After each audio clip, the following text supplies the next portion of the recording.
ladies, welcome to She. She owns, she builds, she invests. She is me and she is you. Super excited for another call with you. We are on a mission to help 1 million women create generational wealth while fostering personal, professional, and spiritual growth. So, of course, we can do it alone. Thank you so much for joining forces with us. We're going to become the best version of ourselves to make an impact in the world. So welcome everybody and enjoy. Hello. I have the privilege of introducing our guest today. Many of you know her, but that's okay. We're going to pretend like you know. She's a principal and co-founder of REEP Equity, which she co-founded in 2012. She serves as the primary decision maker on acquisitions and company growth strategies. In 2017, she co-founded a real estate management company that currently manages properties in San Antonio and Houston. Her goal is to maximize investor returns by sourcing acquisitions in target markets that allow value add and management improvements that will increase profits and generate appreciation for properties under the REEP ownership umbrella. Background and experience prior to establishing the real estate business. She served in various key roles in the financial services industries, achieving the title of Senior Vice President. She serves as National Hispanic Marketing Manager, Retail Banker, Center Manager, International Private Banking Manager, and as a credit officer. While in these roles, she appeared on national and local media programs providing education to consumers in Spanish and in English on personal finance and management. After leaving the corporate world, she establishes a consulting business through which she develops strategic business plans with entrepreneurs in medical, logistics, educational software, food services, and construction industries, designed to achieve accelerated growth. She received her bachelor's in business administration and finance, and I welcome our guest today, Miss Arleen Garza. Woo, we are so excited to have you today.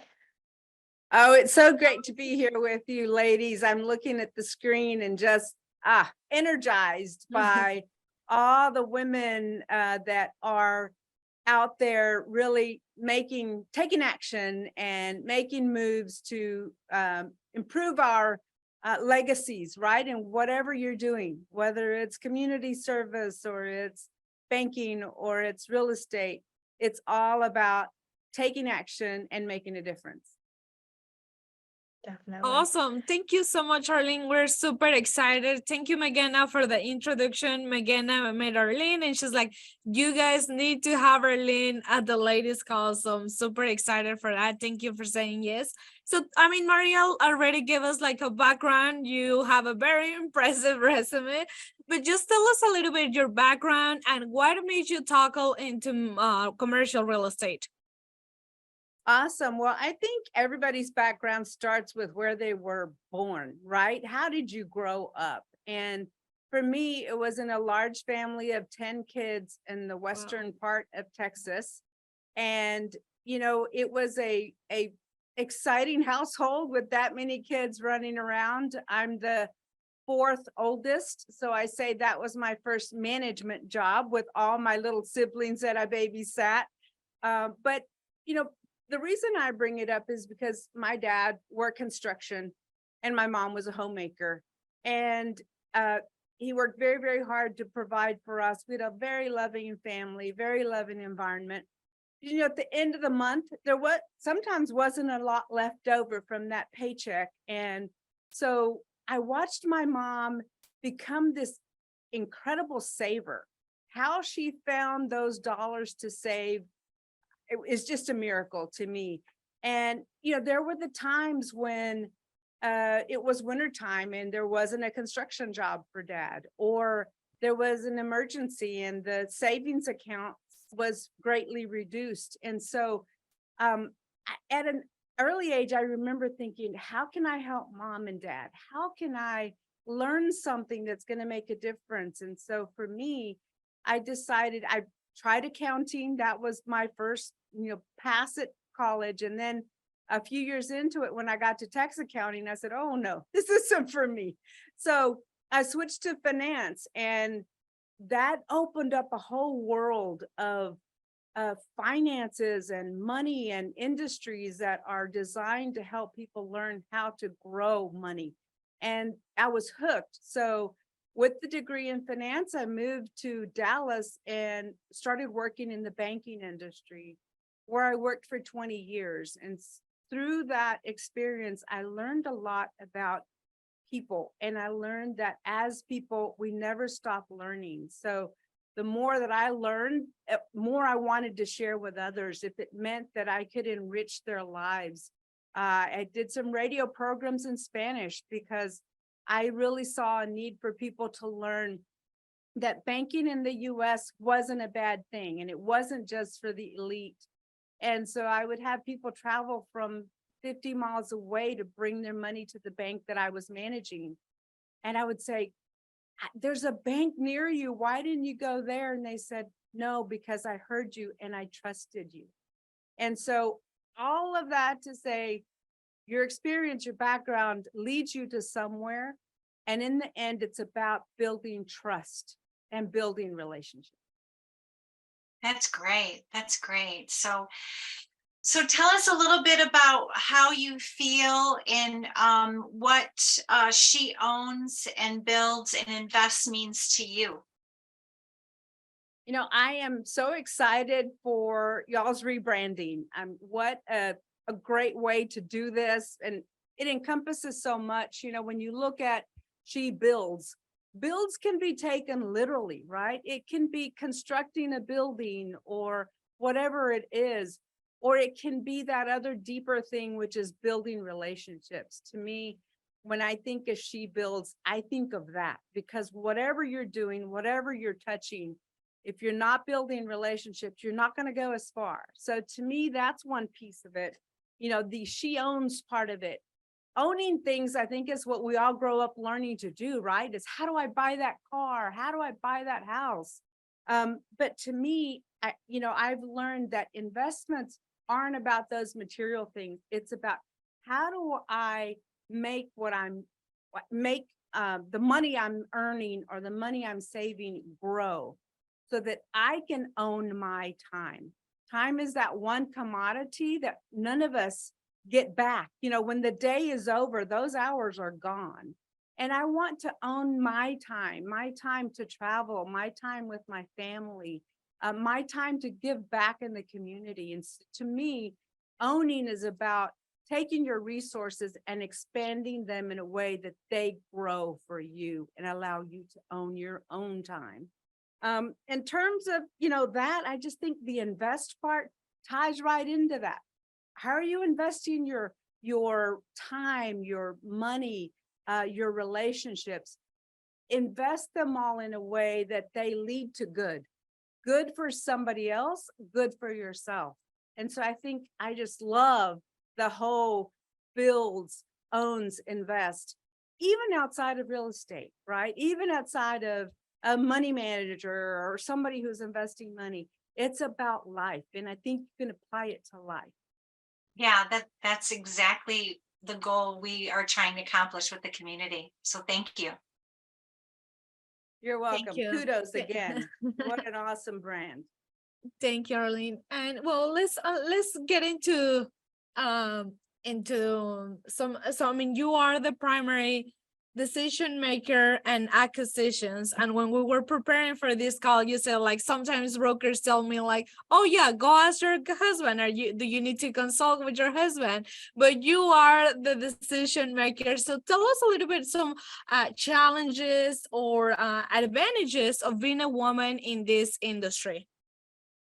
Great. Well, that's an awesome question. I'll go back to, I grew up with 7 brothers. So I learned early about getting along with guys, right? But, I have found in the business world, I was in banking, a very male-dominated industry. So I learned a lot there about being smarter in taking your gifts and really showcasing those gifts, not in a bragging way, but there was always a way to show what you were doing in a way that positioned it as a benefit for the company I was working for. So that's one piece of it. But then jumping into real estate, in the beginning, my husband and I both did everything. every decision we've jointly made. And then we decided to divide and conquer. And that's how I got to be kind of over acquisitions and he's over operations, our management company. But I did find a little bit of a roadblock. You know, they were constantly sending that email to both of us, even though it was clear that I was the one reaching out to them. They would always copy him. And he was very good about redirecting those emails back to me and saying, she's the decision maker on that side of the house. She's the one you need to talk to. And so, you know, that it's a part of it. But what I learned to do was to figure out, how do I take being a woman and make it an advantage in this male-dominated real estate world? And women approach things so differently, right? Even the way we communicate. We're not as direct. Sometimes that's good, sometimes maybe not as good. But I think in our communications, we're warm. You know, we listen. We do those things that maybe aren't happening on the male-dominated side of the world. So when you can establish a relationship with anybody, but in this case, it was mainly men, where they felt like you were listening to them. I remember asking a group of brokers and lenders one time, tell me about your family. And one of the brokers said, nobody in any business meeting has ever asked me about my kids, about my wife, about my family. Well, I learned that when I was in international banking. You had to really connect with them as a person first. And so I think as women, that's one of the things that we can use to our advantage. Now, there are those situations still today. My husband received an invite last week, and he said, hey, did you get the email about the quail hunt that is being sponsored by, you know, a lender? And I said, no, I didn't. I said, probably good because I don't like to hunt, but I said, they know that I'm the decision maker on this side of the house. And he said, yep. And I said, okay, well, you know, I'll make a note of that. And so I'm going to send a note to that gentleman that sent the invitation saying, thank you for inviting my husband. Please come up with some opportunities for you and I to connect in an environment that is neutral to both of us, male, female. And just use that as a positive, right? It's an opportunity for, instead of being upset that I wasn't included in this male-dominated event, it's about how do I turn that around to a positive? Make that a way to make that relationship stronger and for him to see that I'm going to overlook that, but I'm going to want to build a relationship that is neutral, that is supportive of women. And so I think it's, you know, there are those opportunities and it's how we approach it that's going to make the difference. Now, I will say that all of that, if you think about it, is external to me personally, right? That's going on around me. That's somebody making a decision to have a male-oriented event. Doesn't have anything to do with me and who I am, but I'm going to take advantage of it and create and invite him to do something that is going to let him know about women, right? Maybe I'll invite him to a leadership summit, women's leadership summit I'm speaking at. I don't know. But the other thing, when you think about women, what are we great at? We are awesome multitaskers. Awesome. So what that allows us to do is really deal with a lot of things at one time. That's an advantage that I have used in real estate. The underwriting, you know, I think numbers come to women really pretty easily. And in my case, it does. So that's another way that I can multitask and analyze, but yet be creative on the design for that new property clubhouse or whatever. So multitasking is an advantage. And the big one, I think, is our gut and our intuition. As women, we have a really strong intuition. And when we use it and we listen to it, it will guide us. It will tell us whether that deal feels good or doesn't feel good, whether the numbers make sense or not. Sometimes there's other factors, right? Is it the community that the deal is in? Is it the people you're going to deal with on that transaction? So if we listen to our gut, that can be a huge advantage for us as women. And I think the other thing is that we're collaborative. Look at all of us on this call tonight, right? On this webinar tonight.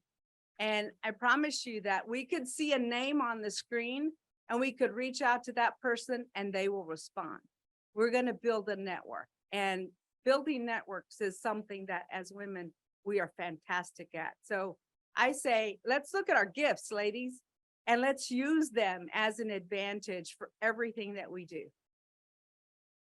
Oh my gosh, I love that. That was so amazing that you tied in your husband even helping you out with knowing that you're the decision maker, but then talking about our positives and our gifts. And I think that kind of leads into my next question on how did you become confident in investing? And then why is it so important for women to create their own wealth? Awesome. Well, when my husband, it was his idea. I'm just going to be very honest. It was his idea to say, let's invest in multifamily.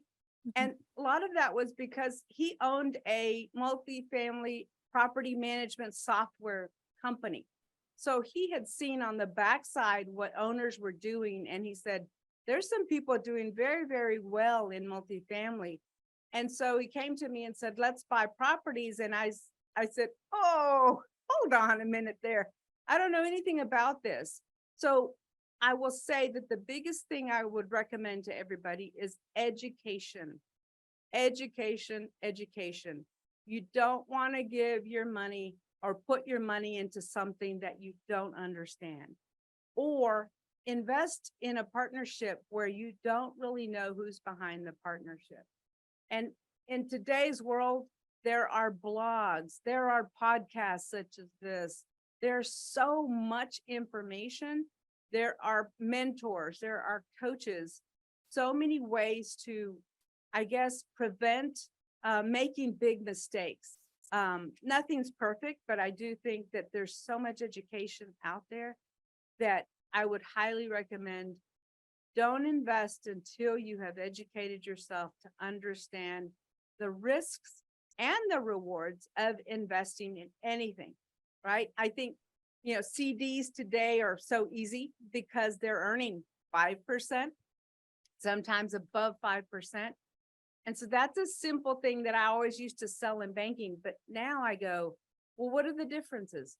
It's going to earn 5%, but is it going to appreciate and grow from 10,000 to 40,000, 20,000? It won't.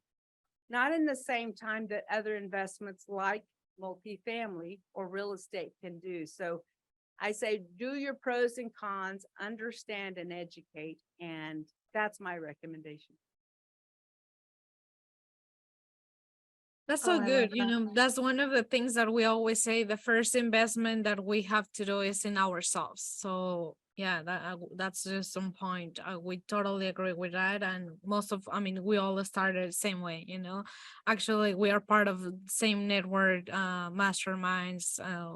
I totally agree with you.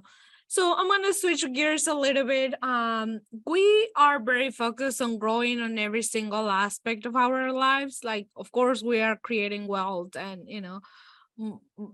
managing multi-million-dollar portfolios, but we also believe in growing personally, spiritually, and of course, professionally. So, how do you stay grounded? How is that important to you?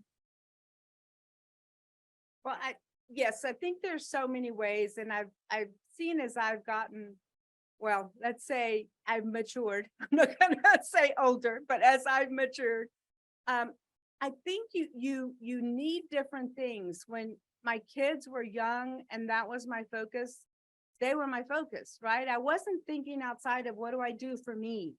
And now that my kids are grown and they're working with us in the business, I've really started to look at things like yoga. I didn't do yoga until probably 3 months ago. And I got so hooked on it that I had the yoga instructor come to the office. And we all sat around our big gathering space at the office. And she did a yoga session for the team. We also have a lady in our building who is a massage therapist. So I make it a point to schedule a massage once or twice a month. So, and we also, on a revolving basis, employees can sign up for their massage. So to me, it's about promoting well-being from a personal standpoint. And there's so much in the world, so much anxiety and depression, and anything you can do to combat that yourself and to open up your mind to other things, I think is super important. And I will say spiritually, I pray over every transaction. Our team prays over every transaction. And you may say, wow, how do I feel about that? And we have one member on the team that I think in the beginning, maybe he wasn't quite sure how to take that. And I said, I want you to share kind of in your mind how you want to present this opportunity to people and to yourself. And I said, I am praying for this transaction to do good for people in many ways, right? For the investors to help them send their kids to college with that passive income or whatever it is. For the team members on our side to have a career growth opportunity. And for the residents that live at that property to benefit from that nice playground or that refurbished fitness center or the dog park that allows them to have pets that maybe they wouldn't have living in an apartment. And so I think, it's about, for me, spiritually, where do I connect with my God? How does that keep me grounded? And I'm going to say it is the number one thing that keeps me grounded. Oh my gosh, that's awesome. And just getting your team to do it and just thinking and understanding that you're doing this for, yes, for generational wealth and passive income, but you're helping so many people. Your investors' lives are changed because of you, and the residents' lives are changed. It's just nice that you take that time to really focus on what this is really about. So, yeah, today we have over 15,000 residents living in our buildings. And each of them have a home that happens to be in an apartment community. So I see it as our mission to make those homes the best we can make them, for their kids, for the grandparents that live there, for the aunts and uncles, whoever it may be. It's about the people. And if we take care of them, they will take care of us. That's just so beautiful. That is beautiful. And that's, I think, how all of us that are in that real estate community feel too when we're working with our multifamily apartment communities. well, while we wait for some more questions in the chat, and if anyone does want to come off of mute and ask them, you can raise your hand. We'll get them started. But while we're doing that, I have an event that's coming up. Will you tell us about your event? Yes, definitely. So we are having an event on October 14th and 15th in San Antonio, which is where we're headquartered. And this is an event also very much educational for passive investors, for people who are wanting to learn more about multifamily. That's really, it's all focused on multifamily. And we've set it up with that kind of spiritual personal component also, in that Ed Milet will be with us. And if you've never heard Ed Milet or picked up his book, I just highly recommend it. He has so many good nuggets that have come from his struggles, right? His learnings along the way. And so he's going to be with us. Tom Wheelwright, who is one of the top experts in saving taxes, right? Saving your money so that you're not giving it to the government. He will also be with us, along with some other speakers who are going to help you personally grow in your thinking about investing or thinking about yourself as a person. So super excited about that. That's on Saturday. And it's a smaller, intimate group, but we're also going to have virtual. So you'll be able to participate and interact on a virtual basis also. And then on Sunday, we are going to load everybody who's in San Antonio on buses and take them to visit apartment communities. And what we're going to do is show them The principles we practice, we're going to show it to them in person. So they're going to be able to see why we renovated what we did. Why did we choose, to do this in the leasing office or that in the fitness center? And they're going to see how those dollars translate into benefits for the residents and benefits for the investors in terms of great returns. Love that. Love So that. excited. So I'm it so looks like excited. McKenna has a question. Do you want to unmute her, Maria? I don't think I can do No, that. she can do it. You Okay. gotta make thanks again. Hello. Hi, Arleen. Hi, So, McGenna. so good to see you. So good to see you. I'm happy we all got reconnected here. I was telling Maria earlier, so glad you guys have her. And she's like, I've known Arleen for a while. And what comes to mind is when you connect with people and connect people, it's amazing. But what I love the most is reinforcement. So it's just so amazing where I know you, you know her, then we all know each other. And this is a complete circle. And this is a testament that all of us are here because we are aligned in our missions, in our hearts, in our minds. And I am so grateful that you and I connected, that you hosted me in San Antonio, and we had a wonderful time. And one question for you, Arleen, I even typed it in the chat. If you were to go back in time and change one thing about the real estate journey, that's your journey, like what would be that one thing that you would change that could help us beginners? I'm a beginner in comparison to you, so thank you. Well, thank you. And you're right about connections, McGenna. I mean, I wouldn't be here without you. And I saw that she was going to be at an event and I was trying to get there, but I was in California and couldn't get back in time to be in Dallas. So I reached out on LinkedIn. I said, I'm so sorry we didn't connect in person. Let's connect. And she was so gracious. She connected right away. And then the beauty was she happened to be in San Antonio. And so we got a chance to meet in person, which was fabulous. I'm so excited about that. But getting back to the question, because I can talk, what would I change about my real estate journey? I think it was not taking action sooner. I'm conservative, right? I mean, I was in banking. They teach you to be conservative. Your brain is trained that way. And when my husband first brought it up, we took it very, very slow. And that was okay. That was what we needed to do. But we could have started in 2009. But instead, we started in 2012. No regrets. I think things come to you when you're ready. But I do wish that I had taken action sooner, that I had established those connections like all of you are doing today. I had started that educational journey. And more than anything, just taken action. I think sometimes taking action is our roadblock, right? It's like we think of all the things why not to do it instead of all the reasons why we should do it. Yeah, the con list always gets started first, not the pro list. That's right.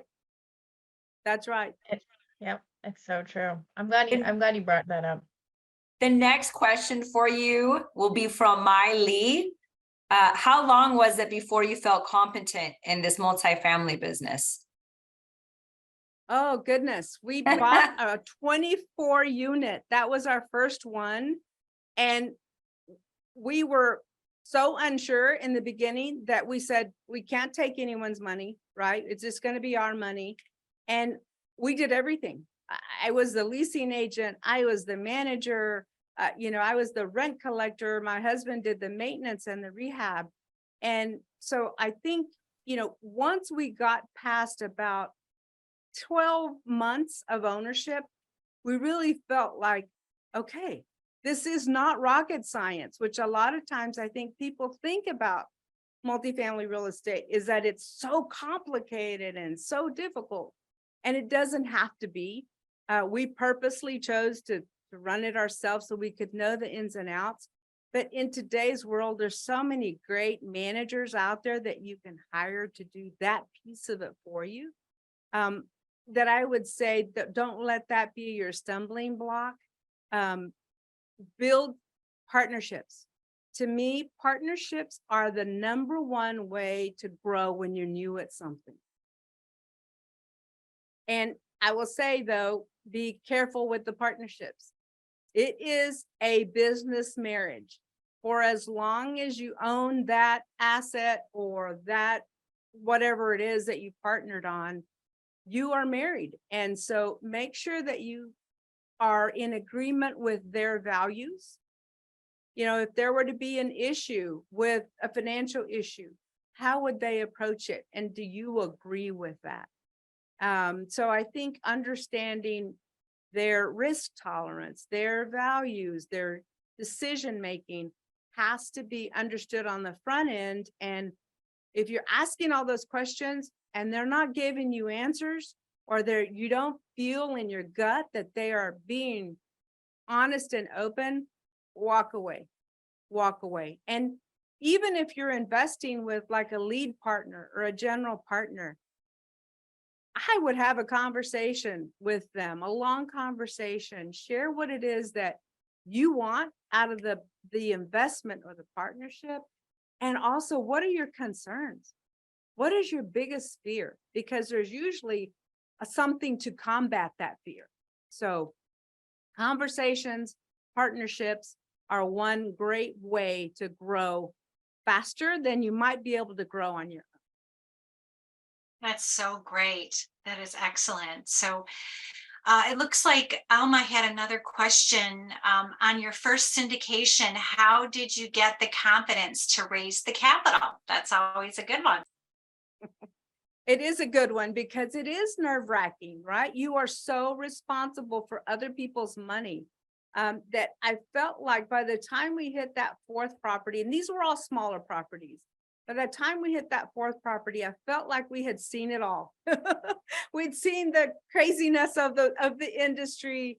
We had learned to manage the financial reporting. We had learned the accounting. We'd learned all of that. So on our fourth one, we said, okay, I think we're comfortable taking other people's money.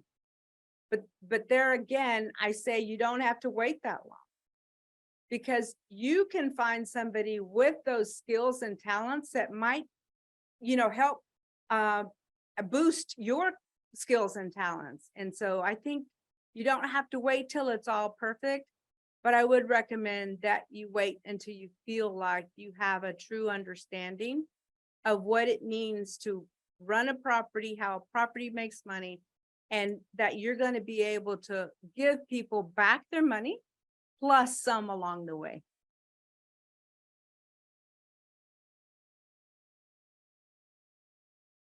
Awesome. That's great, Arleen. I think we have one more question. Any more questions, ladies? So we can I had one go to message break around. to me. Okay. How do you get your partner to be on the same page as you? Good luck. No. That's a Good great question, question. A loaded question there. We're all listening, Arleen. We're all listening. Well, I think it starts with, when you are establishing that partnership, it's about understanding your roles.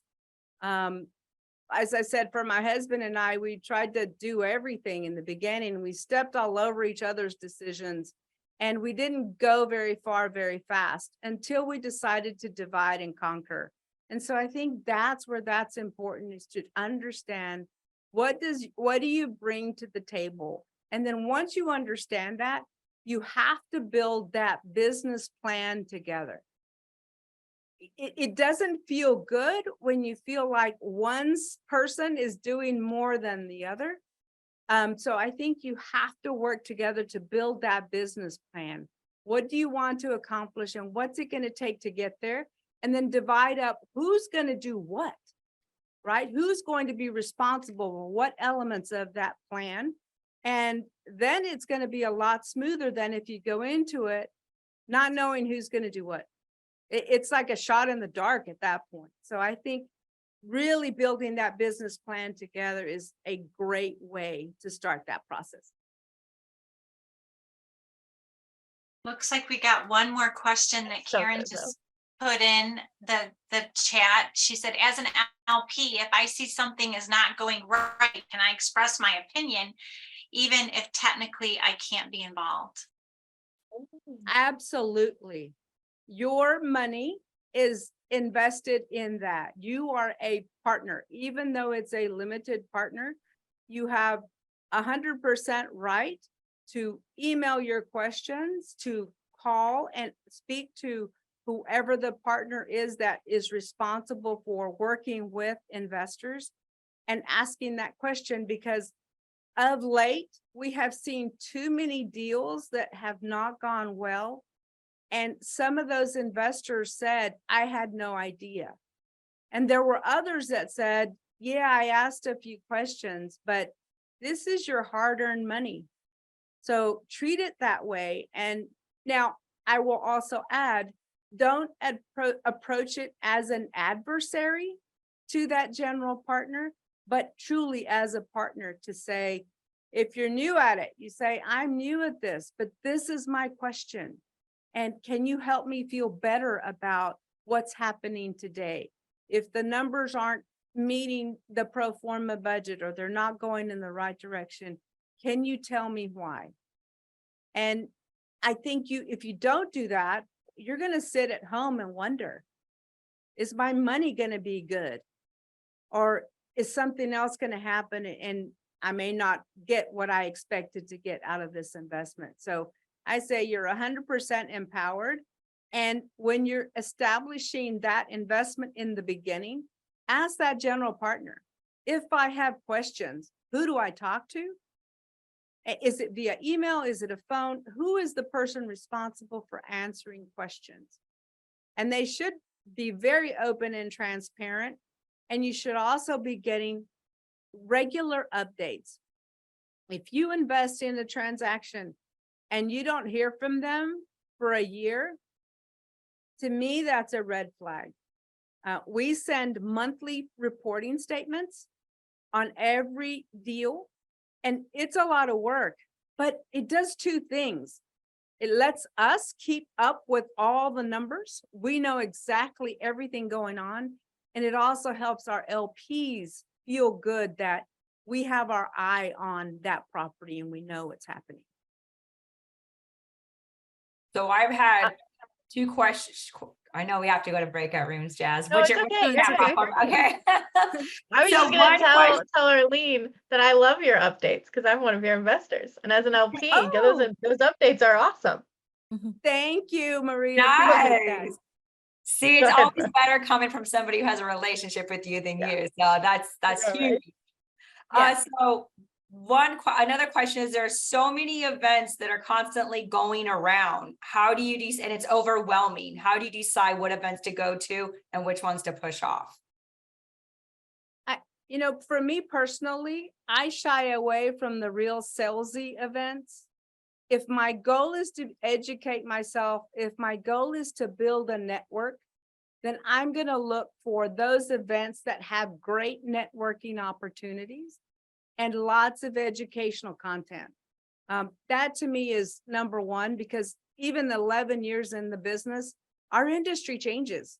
And so you have to stay on top of what's happening in the lending world, what's happening on the capital market side, all of that. So look for events with education and networking, because for all of us to succeed, we want to build our network. As they say, our network is our net worth, right? Right. As long as you follow up with them after the event. I think a lot of people miss that mark. Follow up, follow up, follow up. Next question. Who are your mentors, and are you a part of any multifamily mentorships or groups? From Paulina. We have been part of two. There's one in Texas called Lifestyles Unlimited. It was early on that we joined that group. And then we joined the Sumrock group a while back. And we've been part of that one for a while.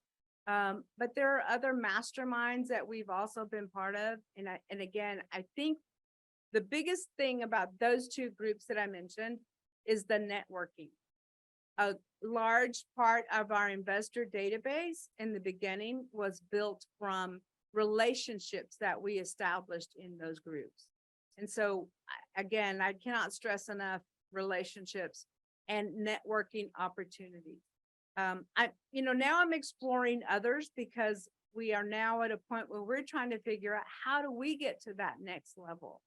And so I am researching now different masterminds and different groups, but they're going to have the same formula. They're going to have education and they're going to have networking and an opportunity to build relationships. Well, you look for the one with the fabulous ladies, and that's the answer. That's my recommendation.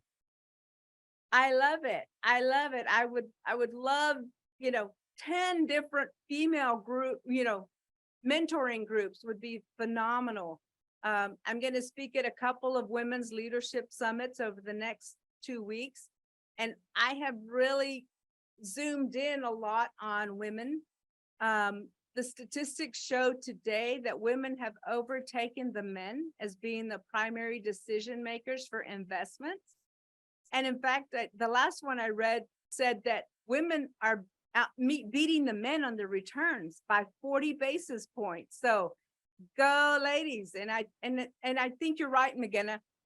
Women, our events are different, right? The events we go to where there are women, they're just warmer, they're more collaborative. There's just, they're fantastic. More We attention to are detail. definitely looking forward to have our own event and having Yes. so much collaboration. So we will reach out to each of you. That's Super. exciting. Yeah, super excited to have an event. So that's great. Yeah, and I like our- the virtual aspects of it because I just think I don't ever want to exclude someone because they couldn't make it there, right? And we're busy. We're all so busy. So can you carve out, 3 to 6 hours on a virtual event? Most people can. And so I think that's the one thing the pandemic gave us as a gift was these types of connections that we can make online. 100%. Definitely. We And just had like you our mentioned- virtual event last weekend and we had over 500 people, and it's just a gift. It's amazing just to be able to have those connections, collaboration, like the networking opportunities over a screen. So that's awesome. But it think we have- goes back to the point that made earlier, the follow-up, right? The follow-up makes the difference. And I heard something once about, what's your best approach to networking at these big events? And it said to establish a quality relationship with less people, but people that you could really build a deeper relationship with. So that's definitely possible in any environment. That's what I used to do at the beginning when I was going to all these events. I will talk to everybody in the room, like everybody will. When after, like now, is like I just try to go deeper on conversations, connect with people who I like. I usually try to find out who's attending the event, and I make it a priority to connect with that person and just go deeper. So yeah, that's awesome. So I think seems like we have time for go ahead. We have I love it. It's all women. We forgive each other. How can we help you, Arleen, with your event? I think spreading the word that there's going to be some great educational content. And again, Ed Milet, you know him, McGinna, you've been around him and he's phenomenal. So I think I'm showing up for you. I don't care for Ed. Oh, thank you. So, I mean, Thank you have the event. Jana here with our awesome friends have an event in November. Massive is going to have a fabulous event very, very soon. February. In February. I didn't want to know. I wasn't sure if I should share that or not. Thank you, love. But the thing is, I don't believe in the divide and conquer as much as I believe in unite and dominate. And that's mine and I own that.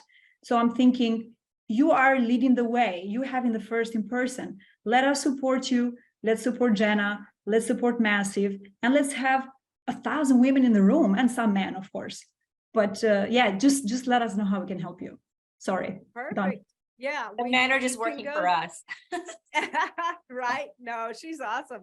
She's exactly right. She's exactly right. So for us, I don't know, Maria or Jasmine, if you have the link at the end or the QR code where people can sign up for it, but that would be a great way to support. And I would greatly appreciate that. And And also email me, Arleen at arleengarza.com. If there are questions that you personally have about getting started, about anything related to investing, I'm happy to help. Yeah, and we're gonna send all the links so you guys can attend the event. I'm personally attending in person. If anybody else wants to join or virtually, just we're gonna put the link on the recording, just like usually.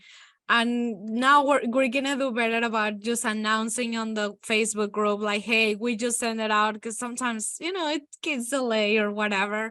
But by the end of the week, we're gonna send it with all the links. So yeah. Fantastic. Thank you so much, Jasmine. No, thank you, Arleen. It's been amazing. Let's go to break our rooms for a few minutes and then we come back and wrap it up. All right, ladies, welcome back. Some people are rejoining, so we are back.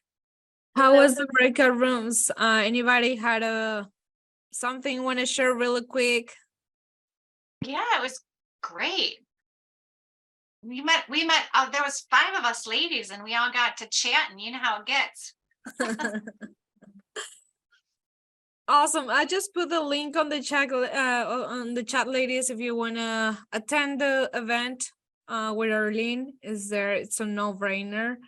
And thank you so much. I think we're gonna wrap up. Thank you so much, Arleen. Thank you so much for being so generous with your time. And it's been an amazing experience getting to know you. Thank you for all the information, everything. I look forward to meeting you in person in October. Yeah. We can hear you. There we go. Everybody's blown up. Where's the link before you close it Yeah, out? and Just just put so it in there. yeah, and just so you know, if you want to save this so you can get the link, the 3 little dots in the chat box, if you click on that, you can hit save chat before you leave the meeting, and it'll save it, and then you'll have all that information in a text pad. Definitely. And we will again send it out with our recording as well. We don't want you to miss that. If you came in late or you missed any part of it, we want to make sure you get that. As always, we're so excited that you guys were able to come. We meet the 1st and 3rd Tuesday of every month. So it will be some time before we see each other again. It will be September the next time we meet, if I'm correct. I think so. September. So it was great to see all of you wonderful, wonderful women. And love to see you, Maria. Yes. Thank you again, Arleen. You were a joy to have, and I hope you all got some great nuggets from her this evening. Bye, Yes. ladies. Thanks for having me on. Alma, Carmen, Karen, Candace, Sarah, Magdalena. Bye.